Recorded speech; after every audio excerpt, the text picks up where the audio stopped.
Hello student, RD coaching point में आप सभी का स्वागत है। आज की क्लास में हम बात करेंगे क्लास 12 के फिजिक्स के एक इम्पॉर्टेंट टॉपिक के बारे में, जिसका नाम है वैद्युत विभव।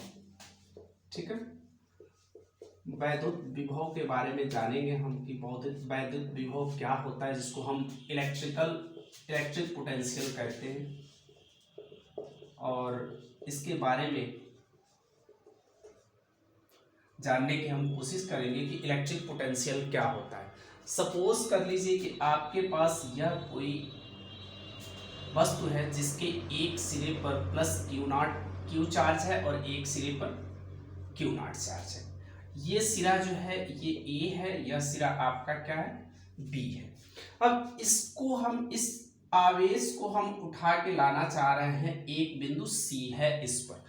तो आप जानते हैं जब किसी भी वस्तु को उठा के ले आए या आवेश को उठा के ले आए तो आपको कुछ ना कुछ बल लगाना पड़ता है, और आप बल लगाएंगे तो कुछ ना कुछ कार्य करना पड़ता है। तो अगर आप इस आवेश को उठा के सी पर लाते हैं तो आपको एक कार्य करना पड़ेगा। तो वैद्युत विभव भी बराबर होता है आवेश को एक जगह से दूसरी जगह उठाकर लाने में किया गया कार्य, और उस परीक्षण आवेश के अनुपात को हम कहते हैं वैद्युत विभव। यानी किसी वस्तु के एक सिरे पर अगर आवेश स्थित है या दूसरे सिरे पर आवेश स्थित है, और उनमें से किसी एक को आप उठा के दूसरे बिंदु पर लेके जाते हैं, तो उसको ले जाने में किया गया कार्य और उस परीक्षण आवेश के अनुपात को हम क्या कहते हैं, वैद्युत विभव कहते हैं। ये हो गया आपका कार्य और यह हो गया आपका परीक्षण आवेश। अब देखिए यहां से क्या जानना है आपको, आप जान गए कि वैद्युत विभव क्या है, कार्य और परीक्षण आवेश के अनुपात को। अब कार्य आपका क्या है, अगर इसके मात्रक की हम बात करें तो वैद्युत विभव का मात्रक क्या है, तो इसका मात्रक आप देखिए, कार्य है तो इसका मात्रक क्या होगा, जूल होगा, और परीक्षण आवेश है यानी इसका मात्रक कूलाम होगा। तो इसका मात्रक हो गया जूल प्रति कूलाम, और इसी को हम कहते हैं वोल्ट।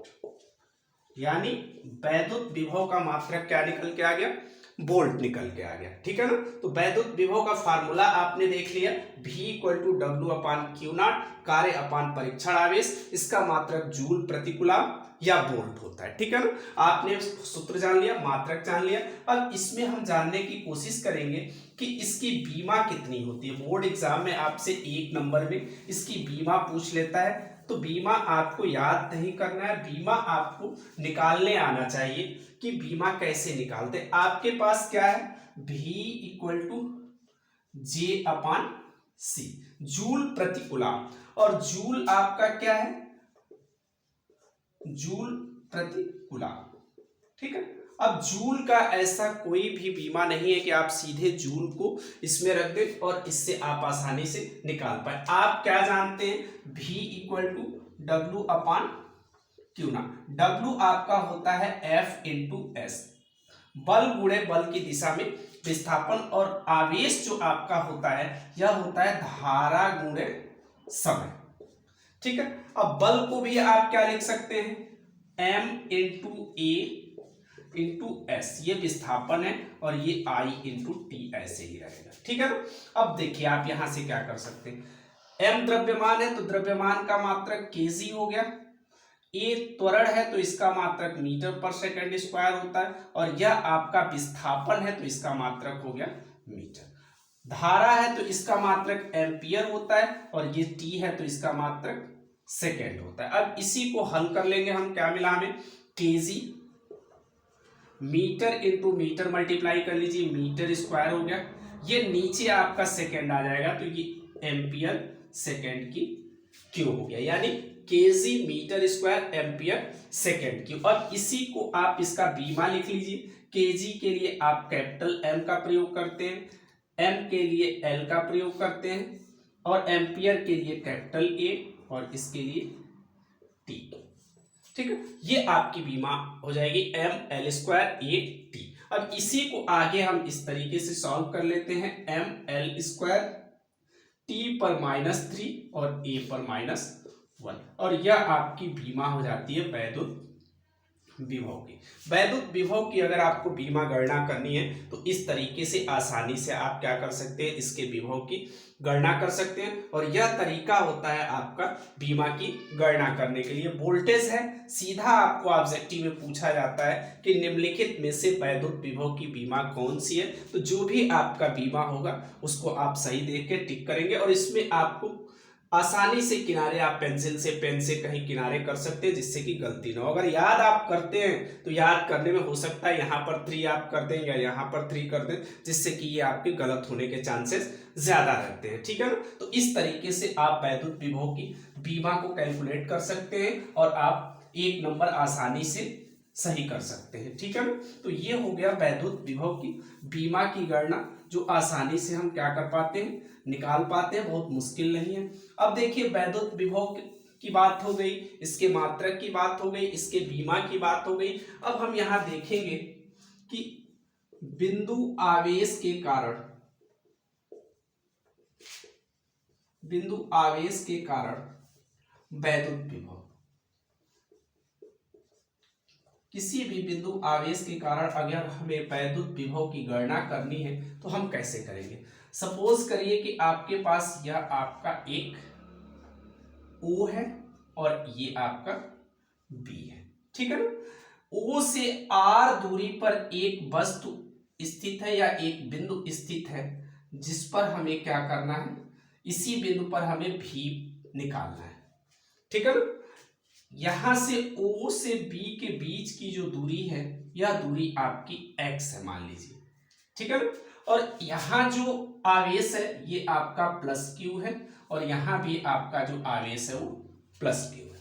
तो जब दोनों आवेश आपके प्लस हैं तो एक प्रतिकर्षण बल लगेगा और F आपका इस दिशा में काम करेगा।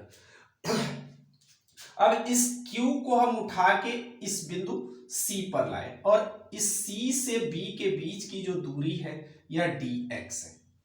ठीक है। हमने क्या किया, एक आपका ये आपका एक कोई वस्तु है, चालक तार है जिसका एक सिरा O है, एक B है, O पर भी प्लस क्यू आवेश है, B पर भी प्लस क्यू आवेश है। O से R दूरी पर एक बिंदु A है जिस पर हमें वैद्युत विभव की गणना करनी है। जैसा कि बिंदु आवेश के कारण हम विभव की गणना कर रहे हैं और O और B के बीच की दूरी कितनी है, x है। तो हम क्या कर रहे हैं, B से C एक छोटा सा बिंदु लेते हैं जिसके बीच की दूरी कितनी है, dx है। और इस तरीके से हम क्या करेंगे, इसके विभव की गणना करने की कोशिश करेंगे। तो देखिए क्या करेंगे, O तथा B के बीच कूलाम के नियम से,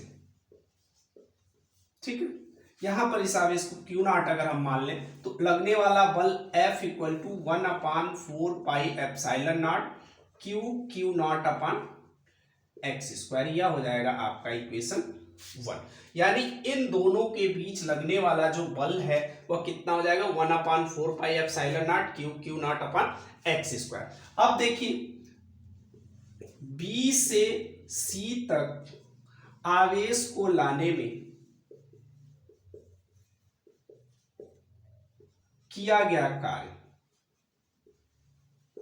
ठीक है, कार्य dw इक्वल टू हो जाएगा लगाया गया बल माइनस विस्थापन dx। अब देखिए क्यों ऐसा हुआ, यहां पर आप जब बहुत कम दूरी विस्थापित करेंगे तो बहुत कम आपको कार्य करना पड़ेगा। बल आप लगा रहे हैं दूसरी दिशा में, विस्थापन हो रहा है दूसरी दिशा में, इसलिए हमने क्या कर लिया, इसको dx ले लिया। अब यहाँ f का मान आप समीकरण 1 से रख दें, कितना मिल गया, 1/4 pi epsilon nought Q nought upon x square into minus का dx।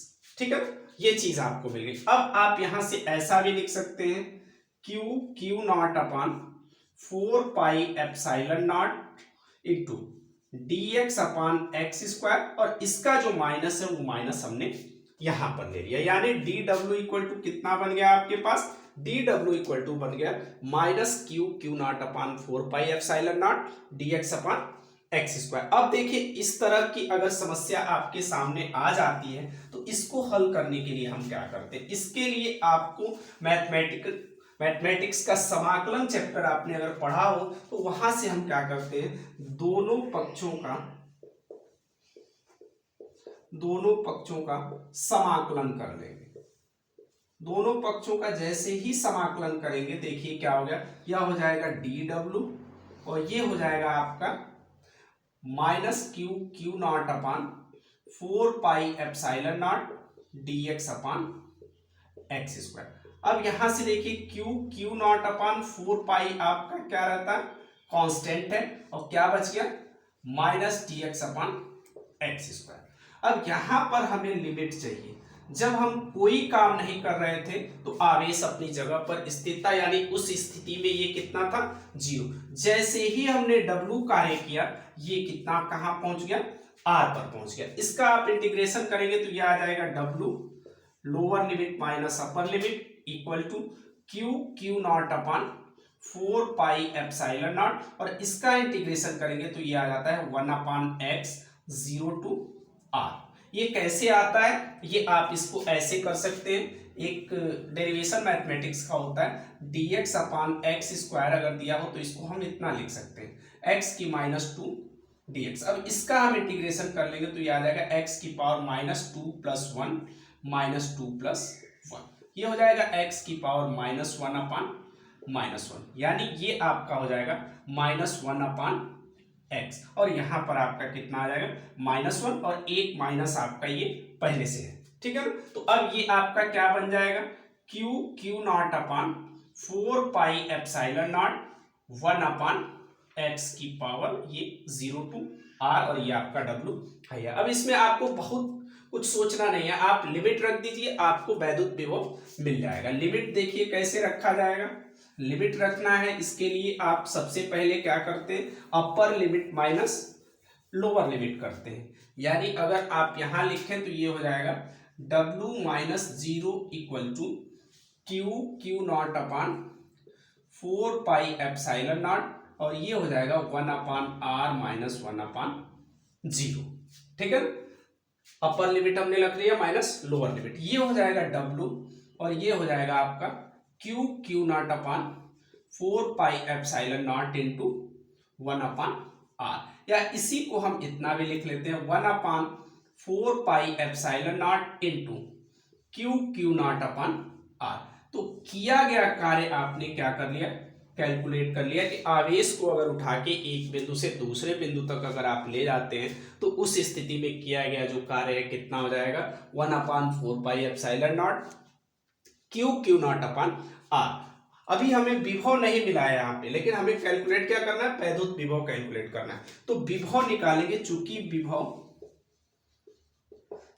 V equal to W upon q nought होता है, तो W आप निकाल चुके हैं कितना, 1 upon 4 pi epsilon not Q q nought upon R divide by Q not. इस क्यू नॉट से ये क्यू नॉट कैंसिल हो गया, V आपका आ जाएगा 1 upon 4 pi epsilon not Q upon R। तो बिंदु आवेश के कारण जो विभव की गणना करते हैं वो विभव कुछ इतना निकल के आता है कि V equal to 1 upon 4 pi epsilon nought into q upon R। और ये तरीका है आपका वैद्युत विभव की गणना करने के लिए, कब, जब बिंदु आवेश आपको दिया हुआ है, और इस तरीके से हम इसकी गणना कर पाते हैं। Thank you.